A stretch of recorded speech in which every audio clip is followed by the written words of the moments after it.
सहारनपुर में बीते दिन गागालेडी में हुए दर्दनाक हादसे की खबर ने पूरे शहर को झकझोर कर रख दिया। एक साथ एक ही परिवार के 7 लोगों की इस तरह की दर्दनाक मौत किसी के भी दिल को कपा सकती है। पोस्टमार्टम के बाद देर शाम जब रानी और संदीप की अर्थियां उठी तो पूरा गांव इकट्ठा हो गया। उनका अंतिम संस्कार किया गया। परिजनों का रो रो कर बुरा हाल है। बाकी शवों को दाह संस्कार के लिए हरिद्वार ले जाया गया। वहीं इस वक्त पूरे गांव में आक्रोश का माहौल बना हुआ है। इस पूरे मामले को लेकर गांव वालों द्वारा डंपर के ड्राइवर के साथ साथ पुलिस प्रशासन और एनएचएआई को भी जिम्मेदार ठहराया गया है।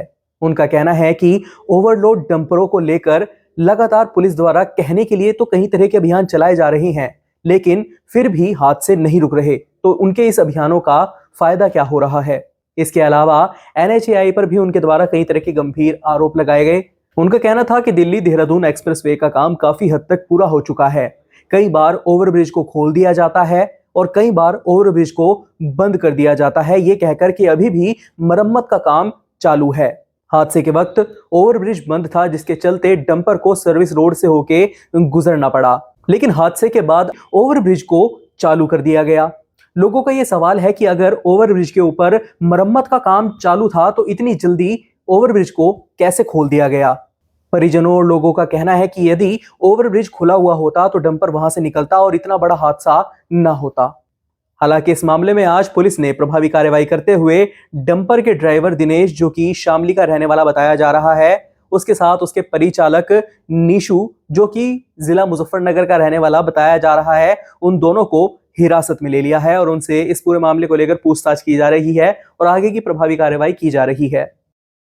प्रशासन का कहना है कि दोषी चाहे कोई भी हो, इस हादसे की जवाबदेही तय की जाएगी और लापरवाही की एक एक कड़ी की जांच के बाद कठोर कार्यवाही की जाएगी।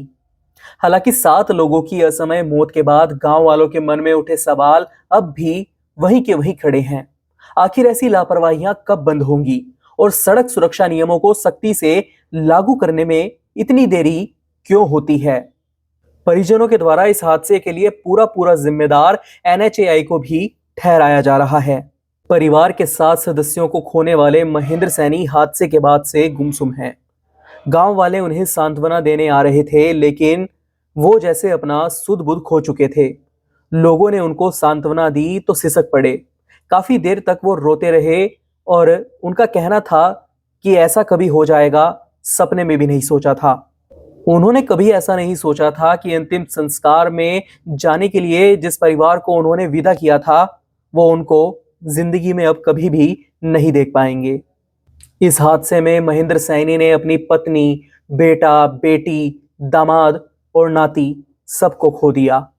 इस हादसे में जान गंवाने वालों में सैयद माजरा निवासी 26 वर्षीय संदीप सैनी, संदीप की 30 वर्षीय बहन जोली, संदीप की मौसी का लड़का 25 वर्षीय विपिन, संदीप के भाई ससुर भैंसवाल सिकंदरपुर निवासी उमेश सैनी, सैयद माजरा निवासी महेंद्र सैनी की 56 वर्षीय पत्नी रानी, संदीप के छांगा माजरी निवासी जीजा शेखर और संदीप सैनी का 4 वर्षीय भांजा शामिल थे। अब इस हादसे को ड्राइवर की चूक कहें, प्रशासनिक चूक कहें या फिर किसी और कारण का नाम दें, लेकिन सच्चाई ये है कि जो 7 जिंदगियां इस दुनिया से जा चुकी हैं वो अब वापस नहीं आ सकती। लेकिन देखना अब यह होगा कि क्या भविष्य में ऐसे हादसों को रोकने के लिए असली प्रयास किए जाएंगे या फिर यह त्रासदी भी सिर्फ एक आंकड़ा बनकर रह जाएगी। इस पूरे हादसे को आप कैसे देखते हैं? इस पर आपके क्या विचार हैं? अपने विचार हमारे साथ कमेंट बॉक्स में जरूर साझा कीजिएगा। फिलहाल के लिए इस खबर में इतना ही।